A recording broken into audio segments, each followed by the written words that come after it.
Hello, everyone. How's everyone doing today?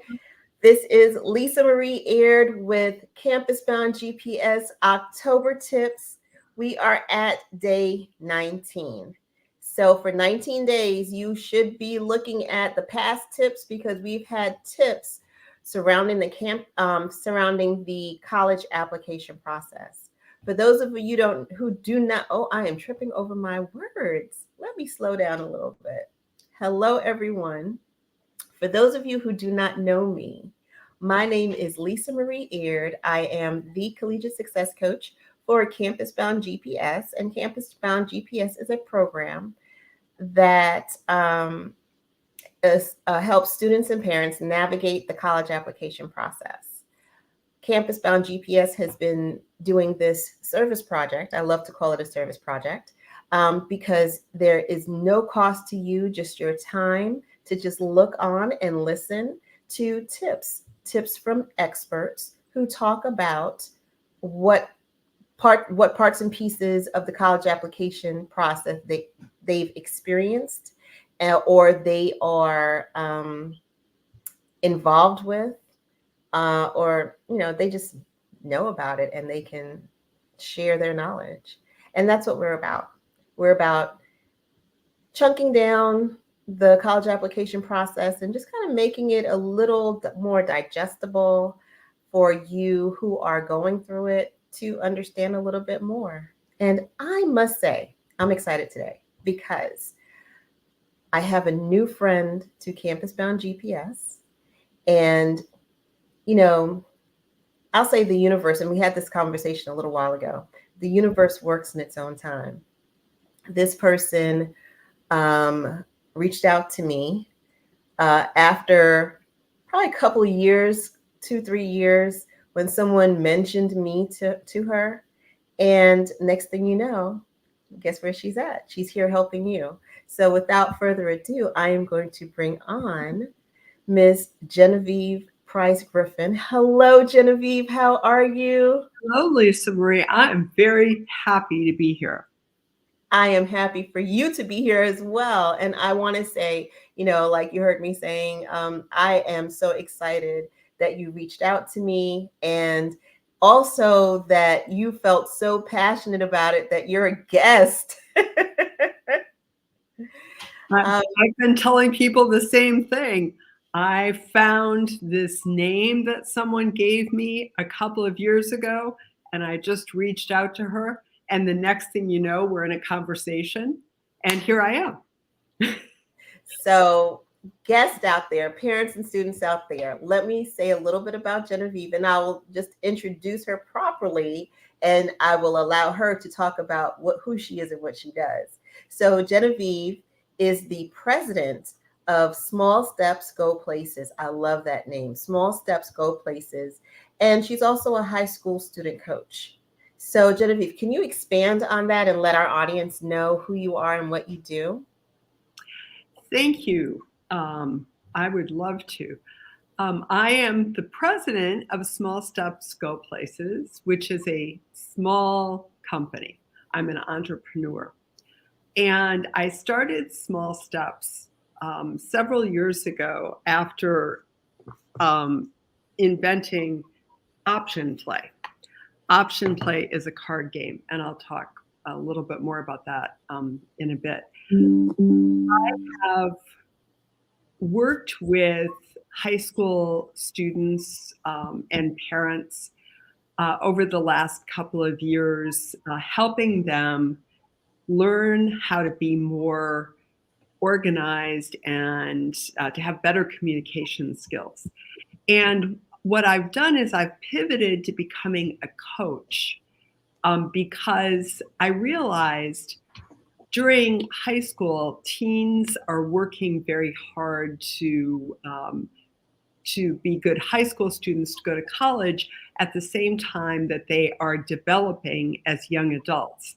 And just like when they were 2, their top job is becoming independent at a time when they really like very much to ask their parents and the adults in their lives for guidance and help. But at the same time, they can't do that because they're teens and they're trying to be independent. So I'm a coach because I am somebody's mother, but I've also taught. I was a residence director in the SUNY system. I worked in an adolescent center, creating a health program with adolescents.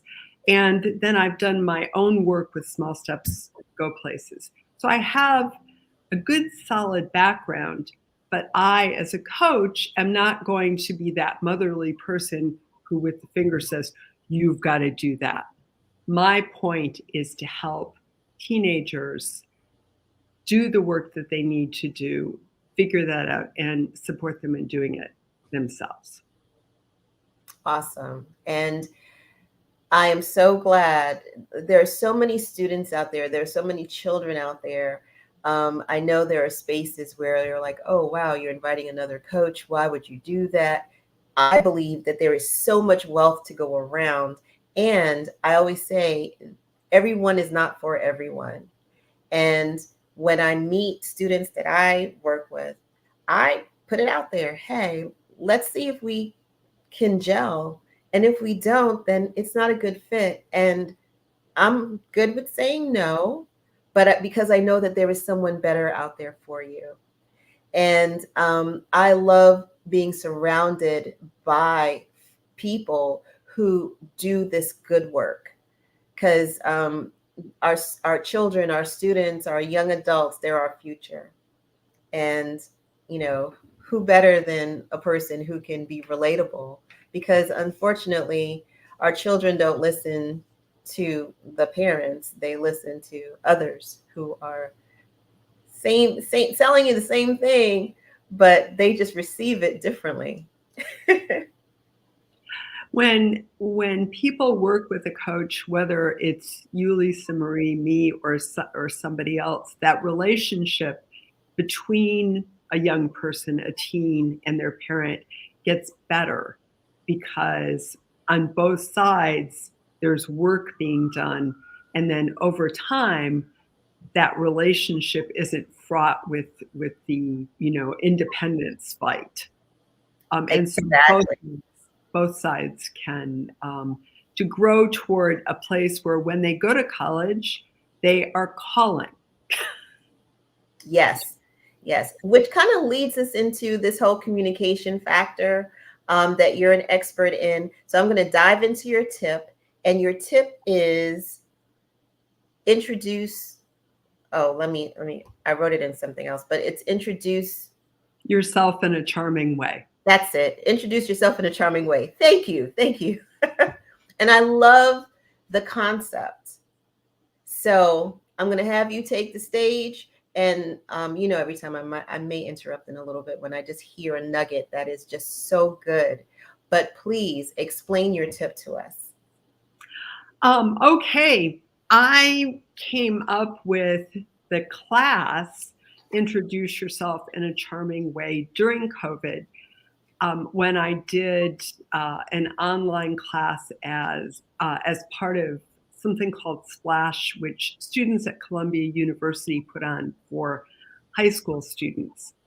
And it kind of grew out of people's questions. And I came up with the name, and I apologized. I said, this is such a lame adult name. And it turned out to be one of the classes that people really, really liked and would come back and say, wow, I did that and I feel so much better, especially during COVID because it was very hard to communicate. So I'm going to start off with saying this is part of a process. Being able to introduce yourself in a charming way is part of a process.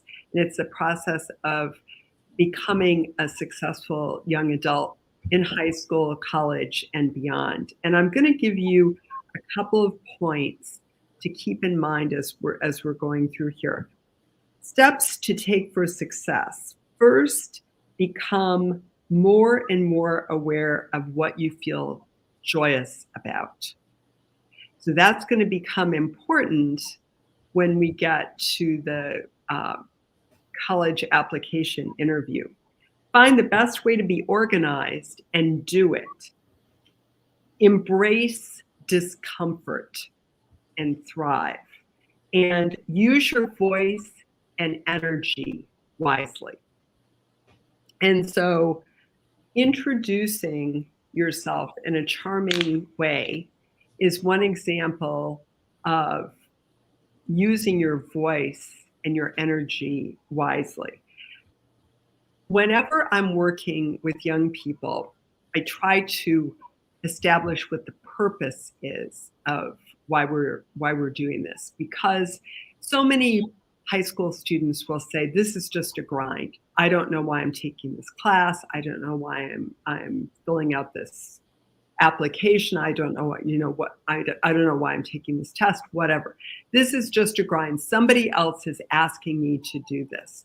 And they don't put together in their minds a lot of times, ultimately, this is something that's going to benefit them. And so I want to give you the purpose for introducing yourself, your why. So you have to think about ultimately, and in this case, I'm going to say the interview for the college application. I'm not sure I'm describing it correctly. When you apply for college, you may end up with an interview with the college rep. And so that's what we're using here. So there's a couple of purposes to introducing yourself in a charming way. And actually, two of the purposes are for you. One is to claim your space and to get somebody's attention, whether it's the college rep or anything else. When you introduce yourself, you're saying, I matter, I'm here. And you may want to gain somebody's attention because you may want something. But have you ever thought about the other purposes? You are helping the person who you're introducing yourself to. First of all, you're sharing your energy and your enthusiasm, your idea with another person. And that is a very valuable thing for them. And perhaps most importantly, you are giving them information about yourself. How many times have you met someone very quickly and then completely forgot their name? And then it's very awkward. I was going to cut you off sooner or later. Yep. I'm feverishly taking notes as you're going along, but I had to stop at that point with that energy. And it's really true. So I was at a college fair yesterday representing my alma mater. And of course, you have students buzzing around. And it's interesting to see the differences in the students as they came up to the table. And of course, it's like, hi, how are you? And the energy transfer with the student that actually comes out and says, hello, my name is da da da da, and I am a junior, I am a senior, and they're right on time, versus the energy of someone that you're trying to coax their information out of. And it's like, ooh, I have to work harder in order to have this conversation with you, but you're here to get information from me. So that is I like that energy. The energy, you're allowing people to be part of what you're interested and enthusiastic about. And that's a gift that you're giving them.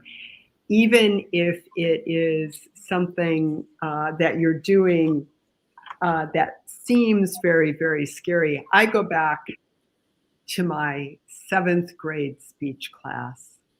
I had to give a 1-minute speech.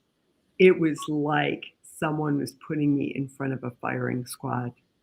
And I like that idea of a firing squad.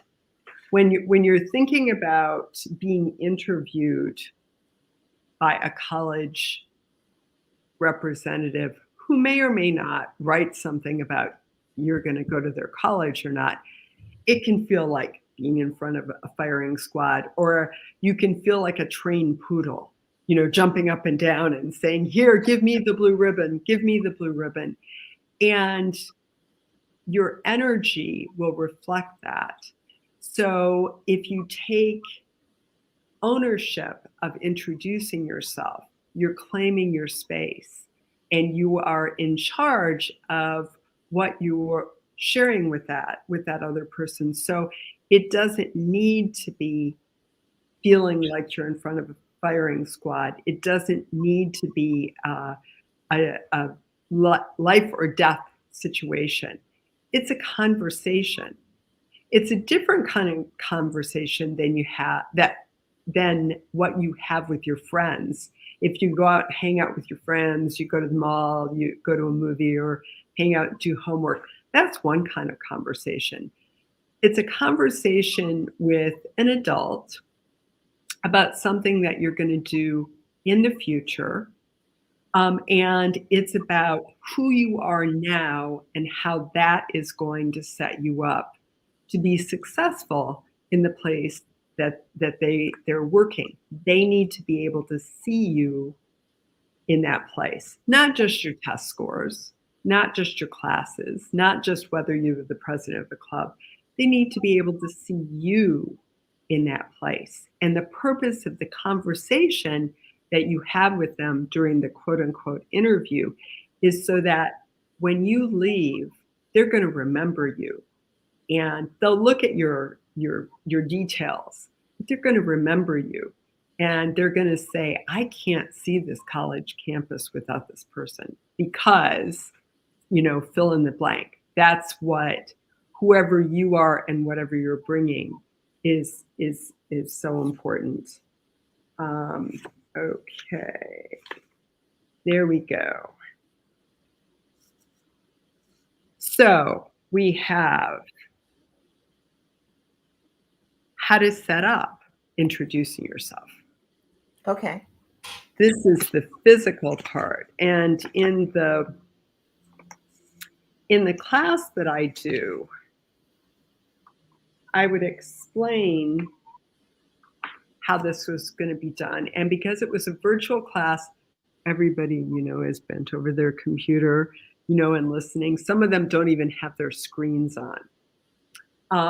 And I say, okay, first of all, when you're introducing yourself to someone, you need to stand up straight. You've been hearing that for years, right? Your parents, especially your grandmother, has told you, stand up straight.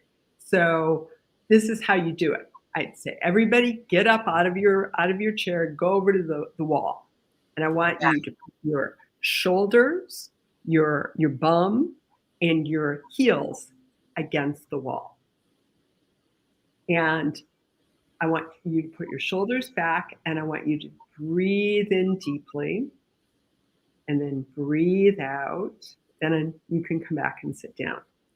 Because when you're standing and you put your shoulders back and down, standing up tall, it's a yoga pose, right? You're able to breathe.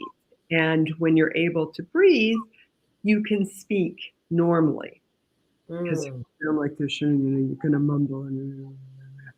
But if you're open, then you can speak freely. You don't have to scream. You don't have to yell. You don't have to be a mountain. It is the mountain pose I'm talking about. But it's important to be aware of your body. And so to set up introducing yourself in a charming way, you need to be properly aligned. It takes like 4 seconds, right? You can go do the wall in the bathroom before you actually go talk to the person, or you can just get in the habit of standing that way. So you need to consciously breathe. Go ahead. Breathe. Oh, you are breathing. How many times are you in a meeting, something stressful is going on, you're walking down the street, you're in your car, and you go, and then you just don't really breathe, like for another 45 seconds, and then you're like, oh, I can't breathe. If you consciously breathe, it slows everything down a little bit, and it makes sure that there's oxygen going. Thinking that the oxygen go into your brain so that your brain can function. Right. I know in our world there is so much anxiety. I I've given to that particular cause as well. And it's hard to learn the awareness, but breathing will definitely bring everything down to size. So you stand up straight and you consciously breathe. And then you look softly in the other person's eyes, not romantically, looking not romantically, but you look softly. And the reason I say softly, use soft eyes, is when we get nervous, stare at people.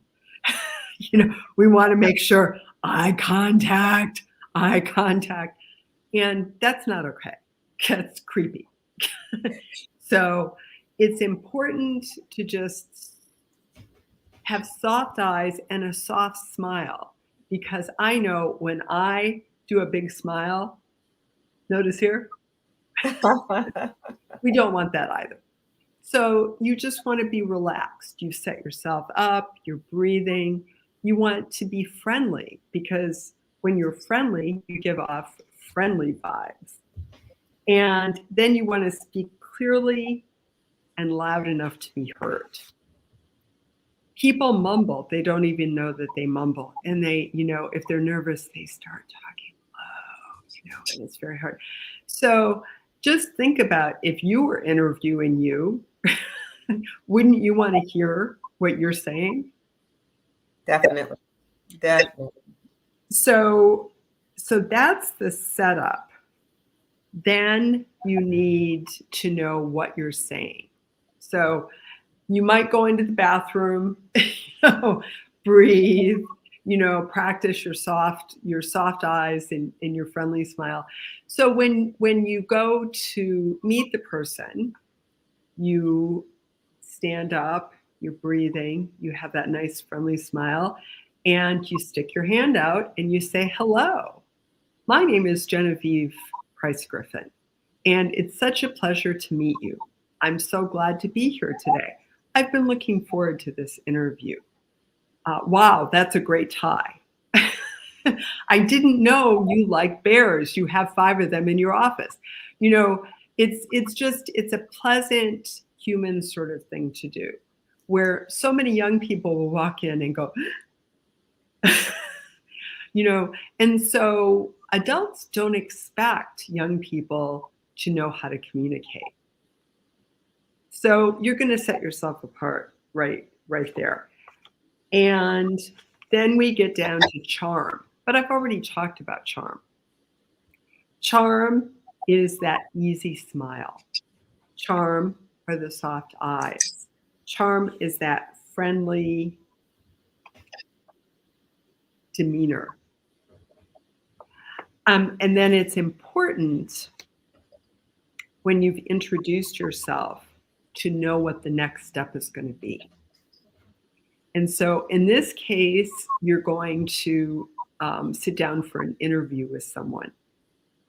And so you know that that's going to be the case. So you need to decide, are you going to wait for them to ask a question?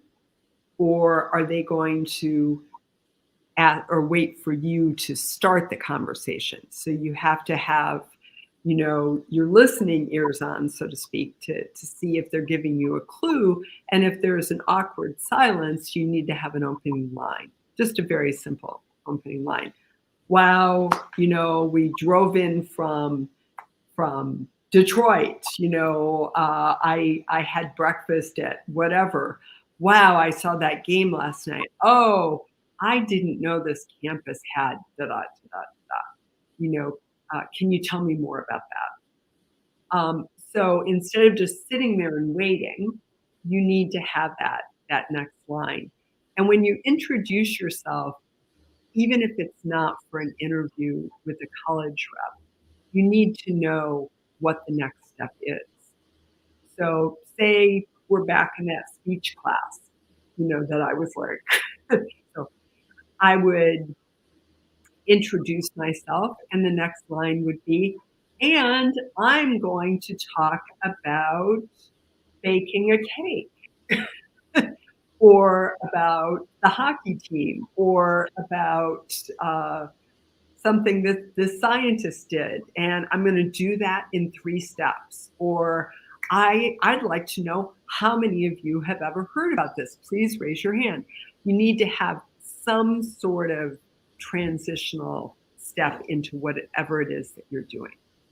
I like that. And it sounds similar to something that I do with my students.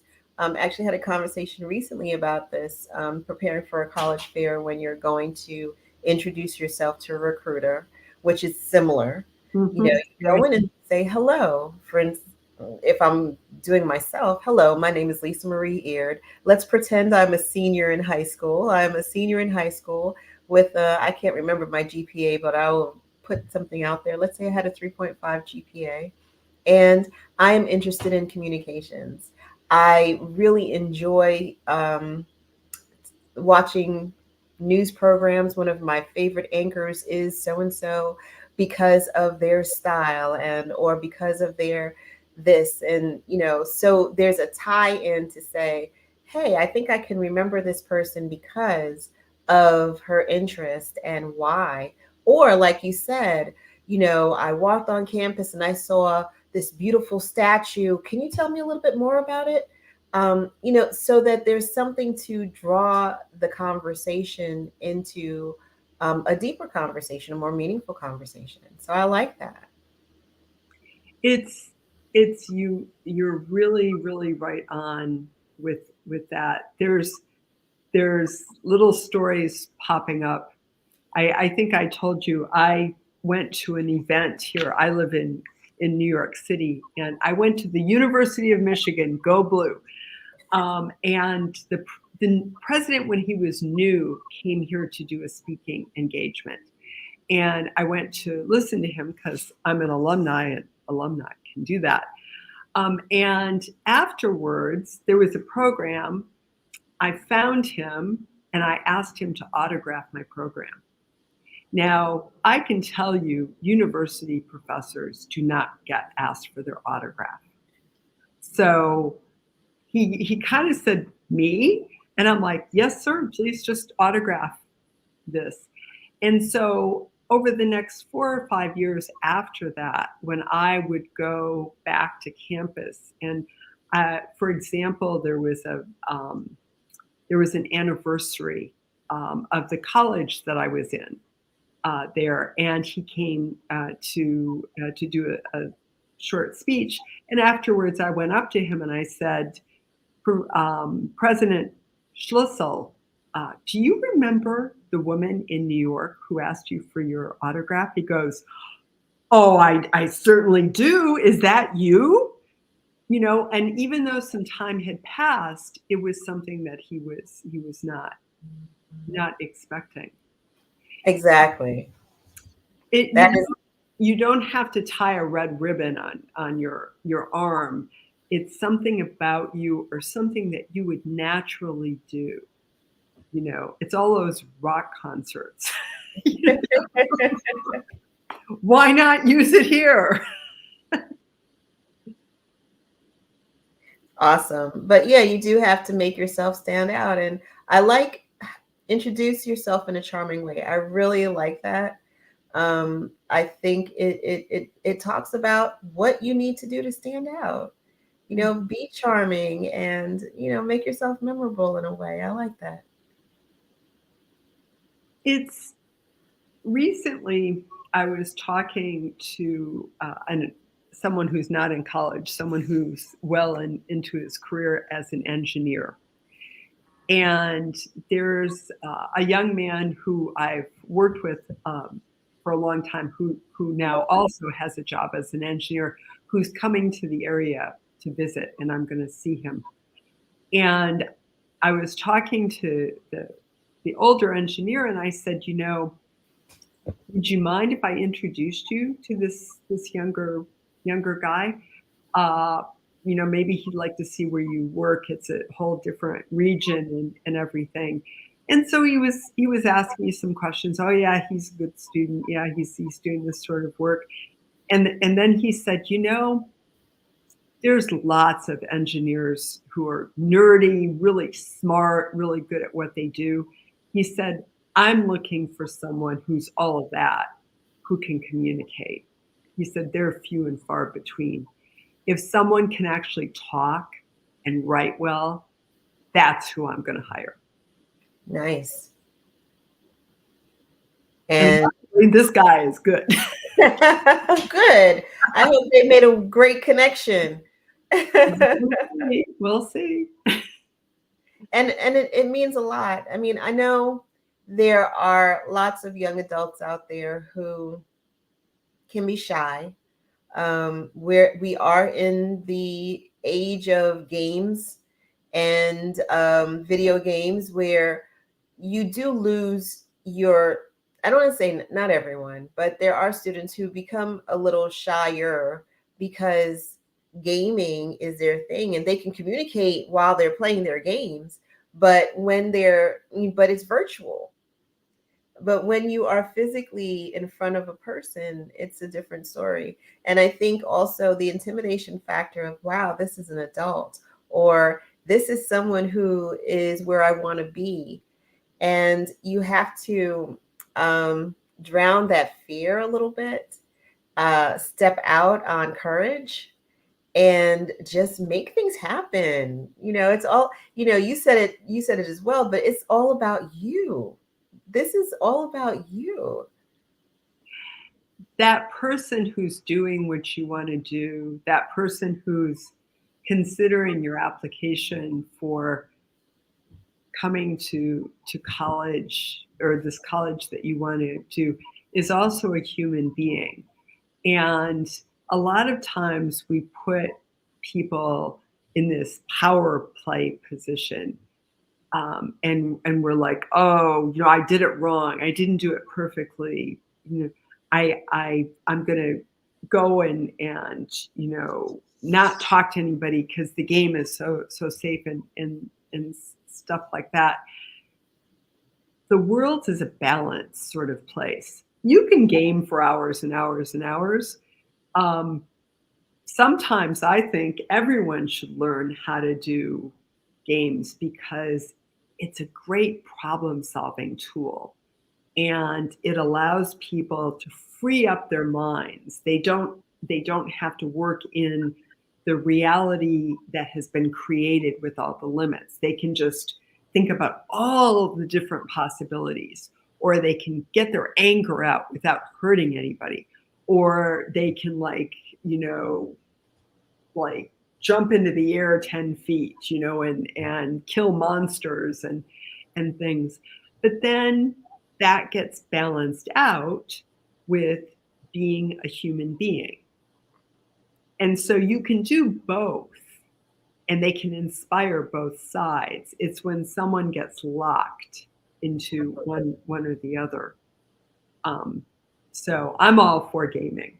There's a great book called Reality is Broken that a woman who is a gamer wrote some time ago. And she said, the problems of the world could get fixed in a few months if gamers were in charge. Because they're problem solvers.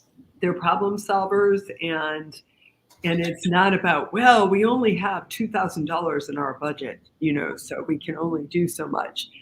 When it's thought power. And the interesting thing, so I'm going to brag on one of my students that I coached last year, year before. I lose track, but gaming was all he did.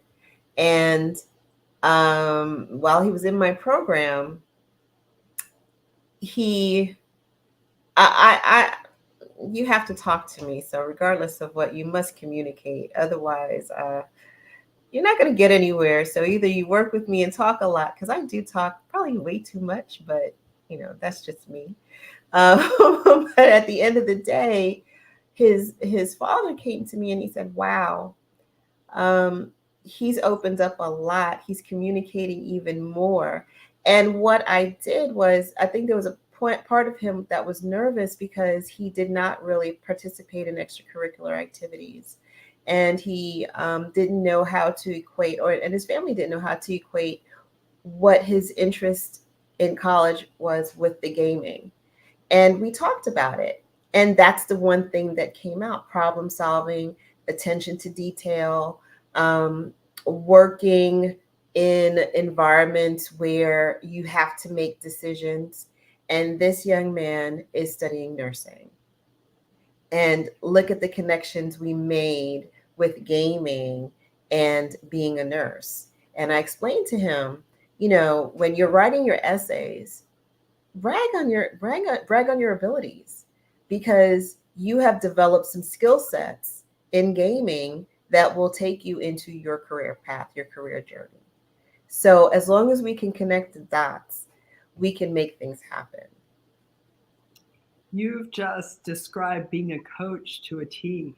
It's reframing in a way where other people don't have the time or don't know how to do that, right? Or it's like, how many parents have I heard, oh, it's such a waste of time, for my child to do that, when in fact that is what their child is passionate about.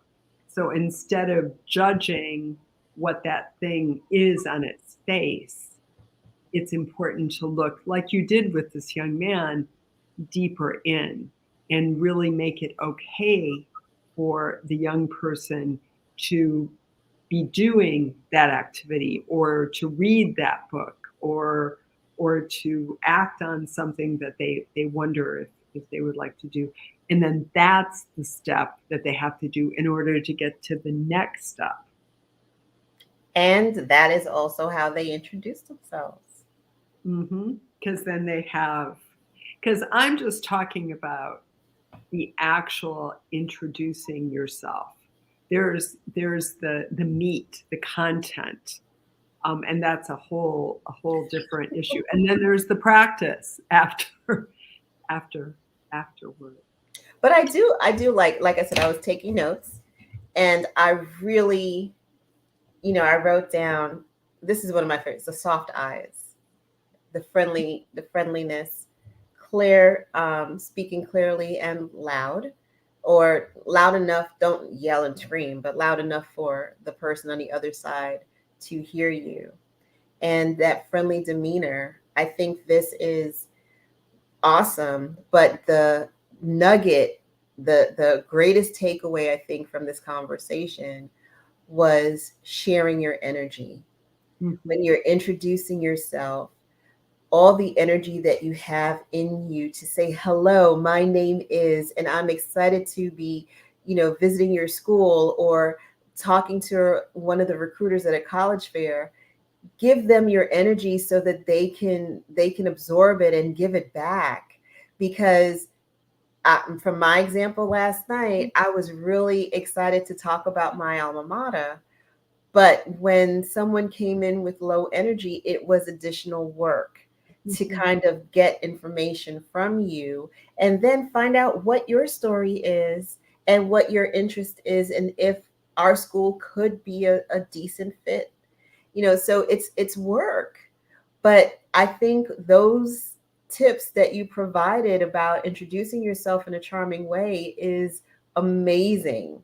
Amazing. I think students out there, if you're listening, I hope you were taking notes like I was, because it's it's a real game changer. It's definite, and it's a game changer now, and it's a game changer during college, and then on the other end of college, when you're interviewing for a job, it is the thing that is going to have people calling you back, because they're going to want you in their company or their group or their project. I love it. Okay, so I know we're going to be wrapping up in a bit. Before we wrap up, how can anyone out there get in touch with you? And you talked about your game. Let's hear a little bit about that before you leave. Option play is a card game. So, as I said, I'm a Wolverine from the University of Michigan. I live in New York City now, but I grew up on a farm in Michigan, in a rural area, a small rural high school. And I got it into my head that I was going to go to the University of Michigan, but no one in my family had ever gone to college. So I'm what's called a first generation student, and there's still lots of first generation students. So by the grace of God, I got a degree. I was a really good high school student, and I thought being a really good high school student was enough to be a really good college student. But everything is different. It's like apples and oranges. You really have to be ready. I don't care if you're a 4-point student. You have to be ready for the level of work, but the type of work. There's a difference between high school level work and college work. And then the independence of it's all about your decision. It's not just all about you, but it's all about you getting out of bed and getting to class on time and making the decisions to do the things. So my game is like Cards Against Humanity or Apples to Apples. It is scenarios with answers. So people sit around, here's the scenario, everyone chooses an answer. This is the best one. If you want, you get a point. People don't really care about points after a round or two. It's just really about talking. And this game is for 12th graders. Or the summer after the 12th grade before people go to college. And it's a way of strategizing and thinking through real life situations. I like that. My company is called Small Steps Go Places. And so my website is called Small Steps Go Places because consistency is important. And so a good place to find out about me and working with me is to go to www.smallstepsgoplaces.com. And there's lots of ways of contacting me. My telephone number is there. There's an email there, and if someone calls me, I'll get back to them in 24 hours. There's a place to set up a Calendly appointment, and anyone can call, and I will talk to them for a half an hour about where they are. And we'll decide if working with me is a good idea and how to do that. And parents can call me, kids can call me. I work with high school students. I also work with new college students. I'm sorry, new college graduates, because they have finished, they have a job, and then there's something called adulting. And so, Dun, dun, having a job and living on your own, there's a different pace involved.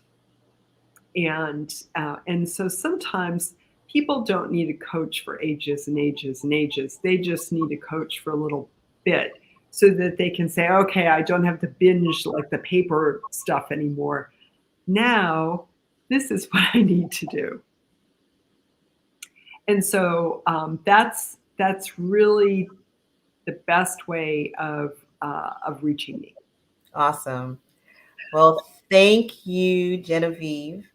Thank you for being a new friend to Campus Bound GPS. We are excited to welcome Small Steps Go Places. I love that name because you have to take one step at a time to get to everywhere that you're going. So I really love that name. And I want to thank you for your tip, introducing yourself in a charming way with your energy and your friendly demeanor. And just thank you. Thank you, Lisa Marie. This has been a wonderful opportunity and a very wonderful connection. Awesome. Awesome. Thanks. So We've done it. We have ended day 19. 19 days passed and more to come because we're striving for 31. So I want to thank you all for viewing. If you caught it in the middle, you have YouTube, you have Facebook, and you have now LinkedIn to watch the replay. And if you have any questions, please jot it down in the comments, and we'll be there to answer at some point. So bring your questions on, and take the time to focus on you, develop yourself so you can be the best self when you're going through this college application process. Again, there are many parts and pieces, and that's why we're here. So this is Lisa Marie Eard signing off for day 19, Campus Bound GPS October tips. Be safe and good night.